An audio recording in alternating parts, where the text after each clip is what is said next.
Welcome to the Somos Sunnyside podcast, brought to you by the Communications Department of the Sunnyside Unified School District.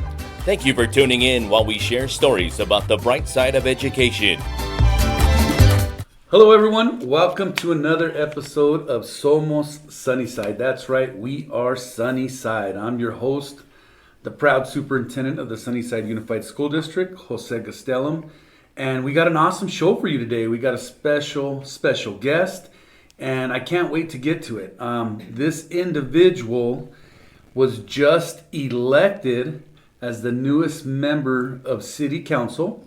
I've been told to call her the newest City Council woman member of the city of Tucson. We have Selina Barajas in the house here today. So, hello, Mrs. Barajas, or should I say City Council woman Barajas? Hello. Yes, thank you so much. Thank you for allowing me to be here today.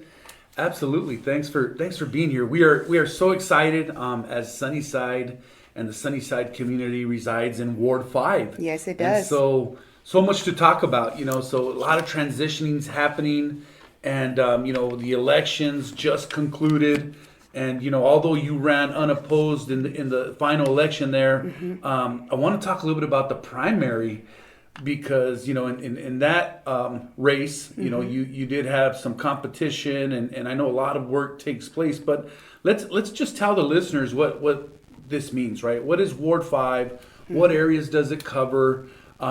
Formerly, the city council member was Richard Fimbres, who held that position for many, many years. 16 years. 16 years. Wow. And so now you are the first woman, first Latina, to be elected into Ward 5. So how does that sound? Well, I'm really honored, grateful to be here in this position. I don't take it lightly. I've learned a lot, so much during this journey. I started this journey officially in January. But before that, I did some homework, and I did look back at who's been here in this seat. So yes, Council Member Richard Fimbres was here prior. He recently retired, stepped down earlier, and Council Member Perez stepped in and is currently the council member, and he'll step down when I officially get sworn in December 2nd. And prior to that, the council member that I remember growing up was Steve Leal. Always, yes. I remember seeing him at different restaurants around town, having meetings in his suit and in ties, even at the hottest summer days. Always dressed super professional. And before that, I believe it was Roy Laus.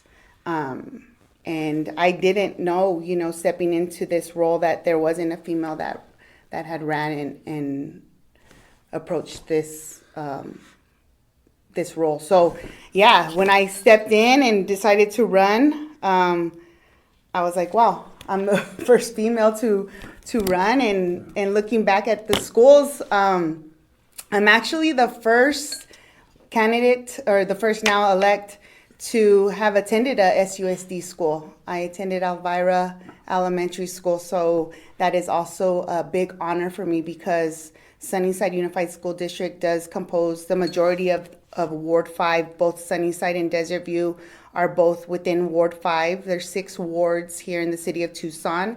If you're unfamiliar with the boundaries, Ward 5, the northern tip is Broadway. The neighborhoods are Miles, Arroyo Chico, kind of south of Reed Park area, all the way down to the airport southeast. There's still some neighborhoods almost like to Vail area. So it is a very big area. A lot of the barrios, like Barrio Santa Rita, Santa Rosa, San Antonio, Sunnyside, half of Sunnyside neighborhood, Cherry Avenue, Desert, or Tres Pueblos area, Desert Shadows. So absolutely. So a lot of neighborhoods. So a lot of big part of the Sunnyside community. And just for the listeners out there, the Sunnyside community is composed of Ward 1 and Ward 5, but Correct. The majority being Ward 5. So we are excited that you are in this role, and from what I hear is you're going to be sworn in early December, right? And so that's when we can start just blowing your phone up, right? Yes, officially. Everybody's been blowing my phone up already, but officially, You can send an official bet. email to my work email I by bet. then. So, well, again, big congratulations. When we found out you were running, we were super, super excited as a community. And I think, the community showed their support. You convincingly, won these elections with the majority of the votes. And, what do you attribute that to? What does it mean to you, being elected? And what was your strategy in terms of, why did you receive the support you received? Because it's pretty phenomenal when you look at the percentages. Well, going back to when I started this journey of campaigning, so it took me a while to really think about entering this role of politics.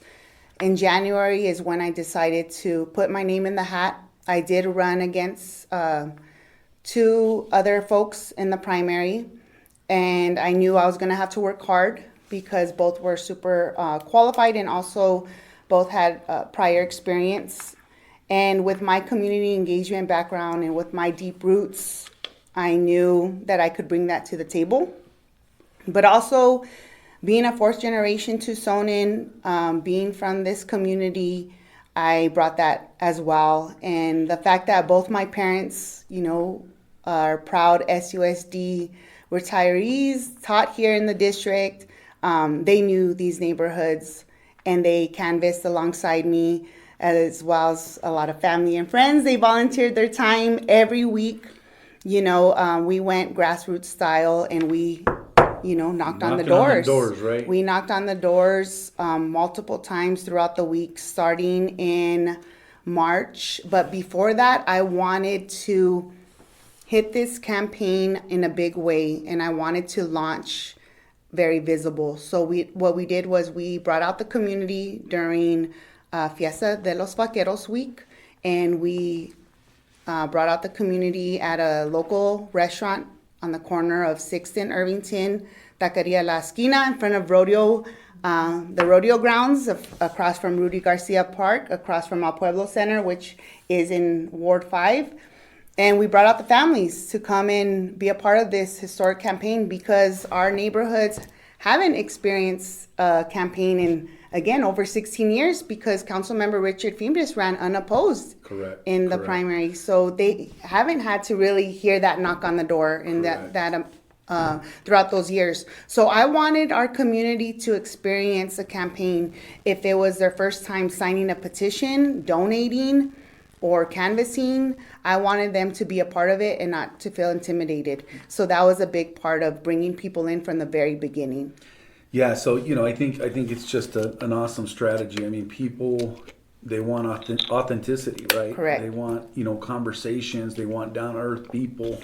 They don't want, and with all due respect, they don't want politicians just barking at them, right? Yes. And so they want to have honest conversations. And as I've seen a lot of your media interviews and your speeches, you always go back to the grassroots effort. You go back to this piece of knocking on doors, talking to the people, listening to the people of this community. And one thing that was pretty impressive is that after you clearly won the primary elections and you were running unopposed in the final elections, you kept campaigning. Yeah. You kept canvassing. It could have been it was like already pretty much a done deal. You were in and you were although not officially elected, it was going to happen. And so I think that sends a real positive message to the community that it's just not about the win. It's about doing the work. And so it's about having conversations and listening, to the community members. And so, I want to talk a little bit about, your priorities. You've talked about, the zone. You talked about, what areas you cover in Ward 5. And what are going to be your priorities? Because I'm sure you get that question all the time of what are you going to focus on? What are you going to tackle first? I mean, there's so many things to do, right? Like there's so many issues to tackle, and it takes a village, it takes a team, and sometimes it takes funding, and sometimes it takes other resources. So how would you answer that question to the listeners of what are Selina Barajas' priorities? Well, even going before that, talking about how you just said knocking all the way to the end, even though I didn't have an opponent at the general election, just explaining to our neighbors that there was the primary and the general. Our community might not have been aware that they were going to have to vote multiple times, and then dealing with the special election in the midst of it with CD7, with the special congressional election. Our neighbors had 4 ballots.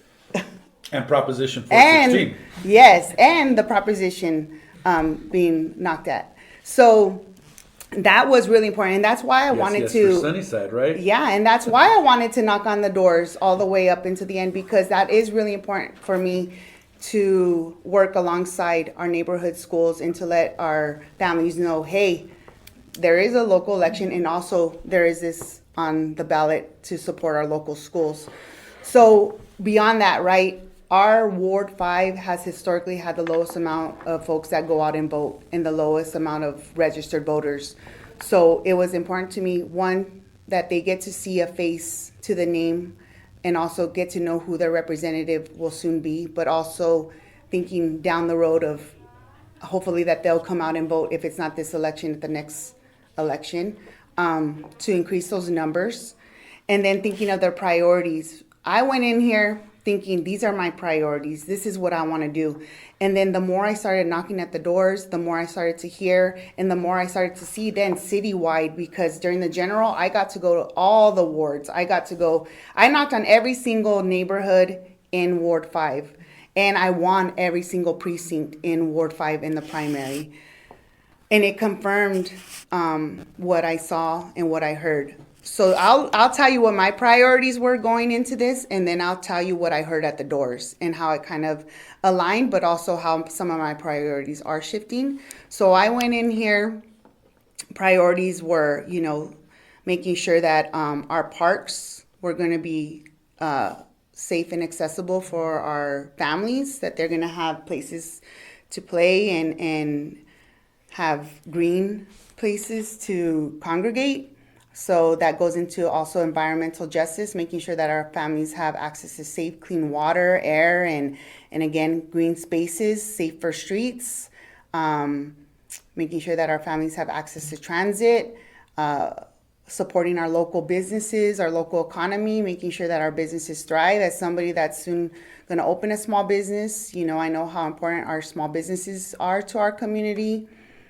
And then always it's thinking of our community engagement and really focusing on our youth voices, because they are our future. So having the youth voices in the forefront. So I brought a lot of youth a part of this campaign. I had our youth knock alongside me. A lot of Sunnyside and Desert View students and alum were a part of this and very instrumental, helping me at social media, helping me knock on doors and talk peer-to-peer with our voters and our future voters. So that was very important. And then now what I heard at the doors, the top 2 priorities at the doors were street lights and street maintenance. And I saw this firsthand. A lot of our streets need improvements. They're safe to drive when they go to work, school, and that is something that I'm going to work hard at priority first before we lay out any big improvement projects. It's going to be, let's make sure that our streets are paved, our residential streets are taken care of, and make sure that our street lights are all on, because some of our lights aren't working.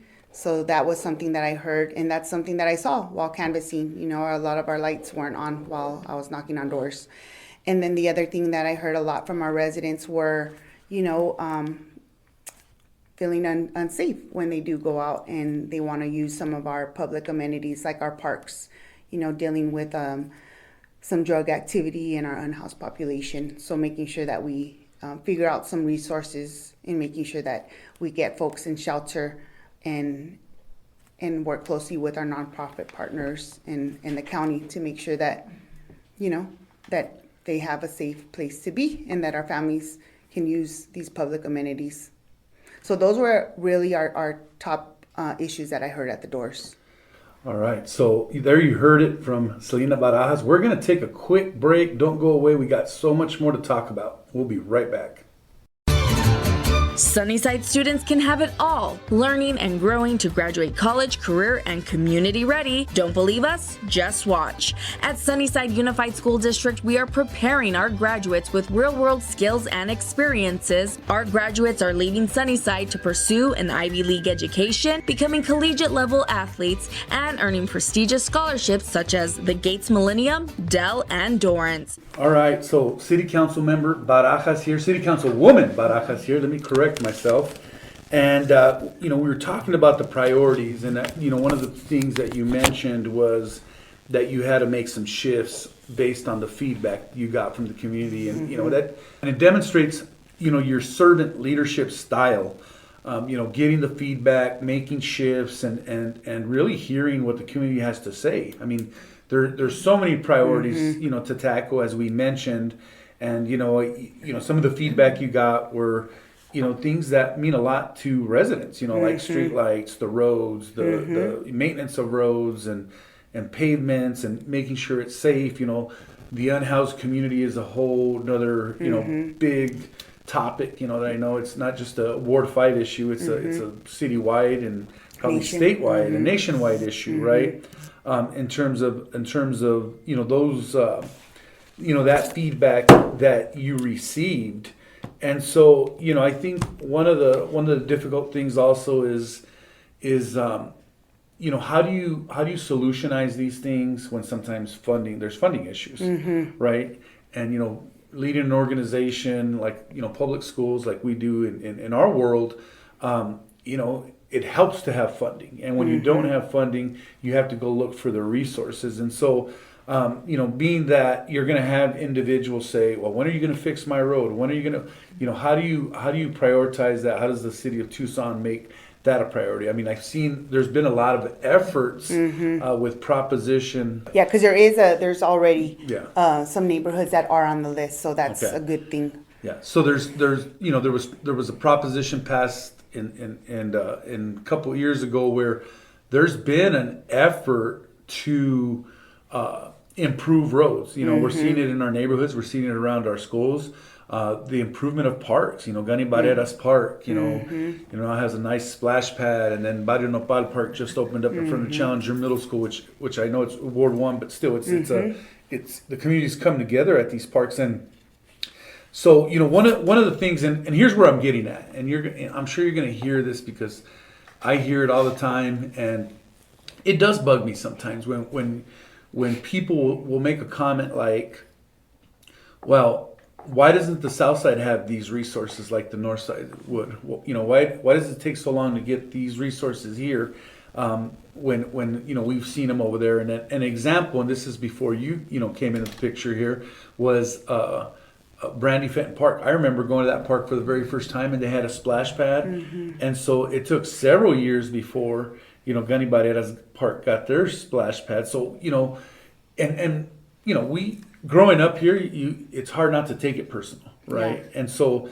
I'm glad that we have an individual like yourself that has deep roots here in this community, that we know we're going to have a voice at the table when it comes to some of these things. And our voices are being heard already, because now there's 2 parks in the community with splash pads. And I know Mission Manor Park is, going to get some major upgrades as well. And so, we're very happy to hear that as a community. I want to go back to pose a question about, how do schools play a major role in the community, but also how does City Council, Ward 5 and Ward 1 and the other wards, play a significant role in education as well, right? Being a daughter of educators, shout out to Mr. Rene Rodriguez and Gracie Rodriguez.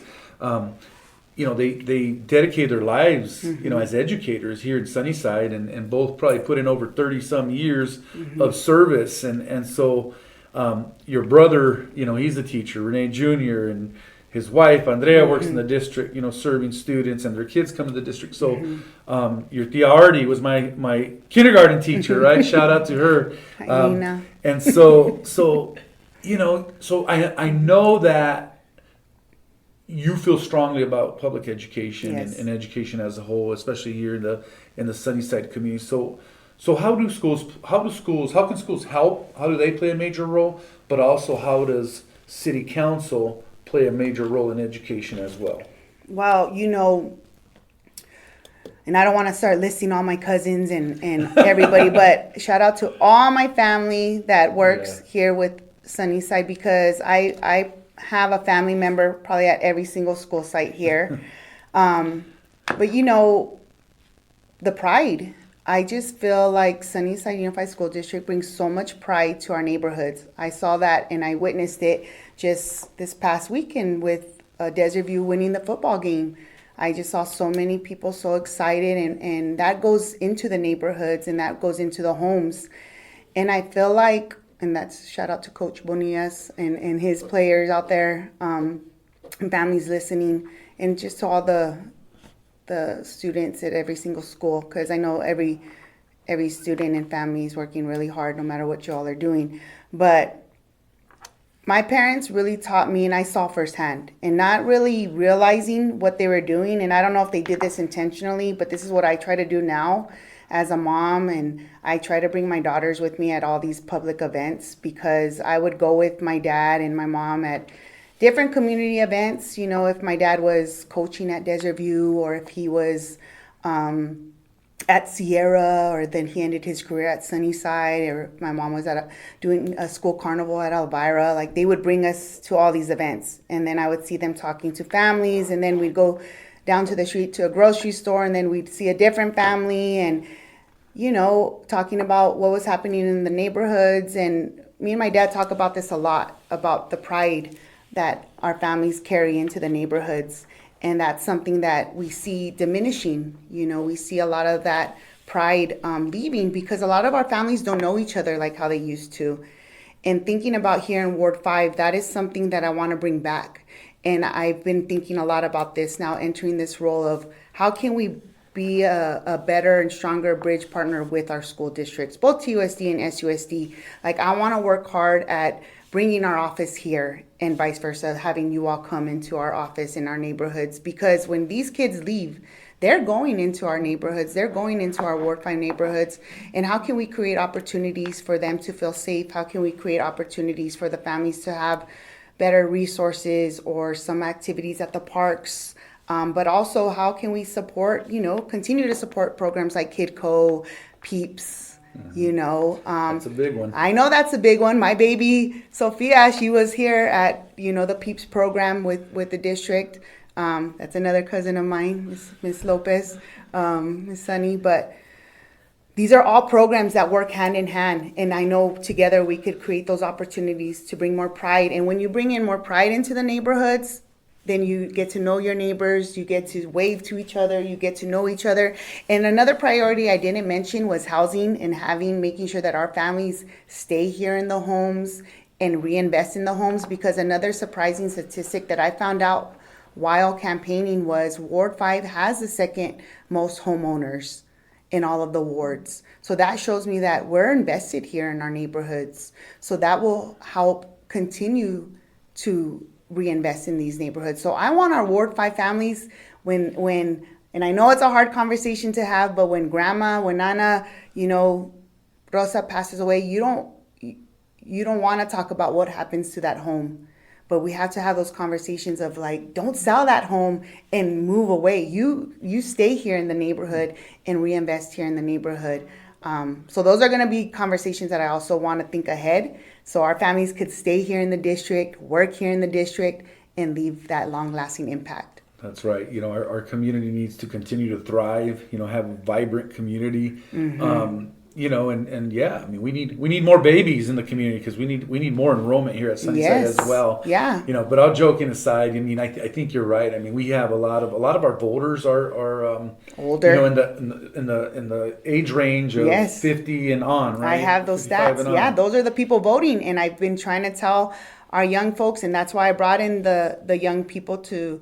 I sound old right now, the young people, but, I tell folks 30 and under to come out with me, because these initiatives are set in for the next 15 to 20 years. So I always tell them these issues are going to affect, you all. So, and those are the people that vote, that have the least percentage of voters. But, I'm hoping that we're going to change that, and we're going to work hard at getting folks out to vote. Absolutely. it's really about educating your community to make a difference, right? And so, it's so important for, our young adults to get out there and vote and make a difference. I truly believe when you invest in schools, it really improves communities, right? Yes. So if we want great communities, if we want great schools, then we invest in students, and then they come back in a role where they're giving back and they're productive members of their communities. And so I think you mentioned something super important. I think it's so important to be engaged with the youth, be engaged with students, and one of the things that I can assure you to our listeners out there, assure our listeners, is that I know you'll be visible. I know you'll be visible in our schools, you'll be visible at community events, and that's something that is so important because, as you mentioned through your campaigning, they see how genuine you are, they see how passionate you are about these issues, and you're here to really make a change, right? To improve the lives of the community members in Ward 5, but Tucson as a whole. And so, we're excited to continue this partnership with you, and we can't wait to get started. Again, I know you get sworn in on December 2nd. And so, for all of you that are out there listening to this, if you have questions, if you want to get involved, I'm sure they can contact, your office, contact you. Is there a website? Is there an email that you want to share with the community? Yeah, you can contact right now. I do have this social media, Vote Selina for Ward 5. I also have the website, Vote Selina for Ward 5. That's soon going to shift. I'll soon have our official, Ward 5 page. But if you're not familiar, Ward 5 has an office on Ajo and Park area. That is going to be the office that's accessible to you all. It's going to, we're going to have our doors open to you all to have meetings, even if you don't live in Ward 5. If you want to know what ward you're at, you could come in. We'll help direct you. I love Ward 5. I love all the neighborhoods where we walked in Canvas. I love talking to the neighbors. I am proud of these neighborhoods. I've seen some of the most hardworking parents, some of the most proud parents, a lot of Sunnyside parents that are so proud of their students, and a lot of them that are off and away in college that they told me some of their kids came back to just vote during this election. Awesome, yeah. So I'm really honored to serve you all, and I cannot wait for you all to come and join me, because it can't just be me speaking out. I'm really hopeful that you all can come and engage and speak out at some mayor and council meetings. Come join me as being a part of a board and commission, or get involved in your neighborhood association, because it is going to take a collective effort, and this is our time. This is a new era, and if you have any questions, please reach out. Yeah, absolutely. You heard it here from Selina Barajas. And, the last thing I just want to hit on is you are definitely a positive role models for young ladies out there. Just for the youth in general, for those individuals, the youth out there that are thinking about pursuing, a career like yours. I mean, you're a good example of someone that grew up on this side of town, graduated, got your degree, got your master's degree. I believe you graduated from U of A and UCLA, correct? In Los Angeles. And here you are coming back to your community and, wanting to make a difference. So, to those, it's just I think of my daughter a lot, right? And I've always raised her to be an independent, strong young lady. And she's only 14, but to the young ladies out there, I mean, this could be you. You can be the next Selina Barajas. You can be the next mayor of Tucson. I mean, and so, it just brings a lot of pride, and brings a lot of hope too, to be honest with you, in what we have, for the future here in not only the Sunnyside community, but Ward 5 in general and the city of Tucson. All right, so as we're winding down here, I do have a special shout out to Ward 5. I want to give a shout out to Lupita Robles, who works out of Ward 5, and she's just been amazing partner for Sunnyside Unified School District with all the changes that have been going on the last several months there in Ward 5. She truly has been a great partner and someone that we can call and someone that follows through and deeply cares about our families. And so a big shout out to her. And, do you have any last comments or any last shout outs that you'd like to share before we end here? Well, just shout out to my family. I love you all. Shout out to the community. Shout out to you all here in the room. Thank you for allowing me to be here again. Thank you, Mr. Gastelum, for this opportunity, sharing my voice. And to you all listening, if you all want to come out and see me get sworn in, it will be on Tuesday, December 2nd, 10 a.m. Visit my social media page, Vote Selina for Ward 5 for more details. This is open to the community. I would love to have you all come and join me. Thank you. Awesome. Well, there you have it. City Councilwoman Selina Barajas. We can't wait for you to get started. And that concludes this episode of Somos Sunnyside. Hasta la próxima. Thank you for tuning in to another episode of Somos Sunnyside. We hope you enjoyed the conversation and found it entertaining. If you liked what you heard, don't forget to subscribe and share our podcast with la comunidad. For updates on future episodes and more, be sure to follow us on social media and visit our website at susd12.org. We appreciate your support and can't wait to have you back for the next episode. Hasta la próxima vez en Somos Sunnyside.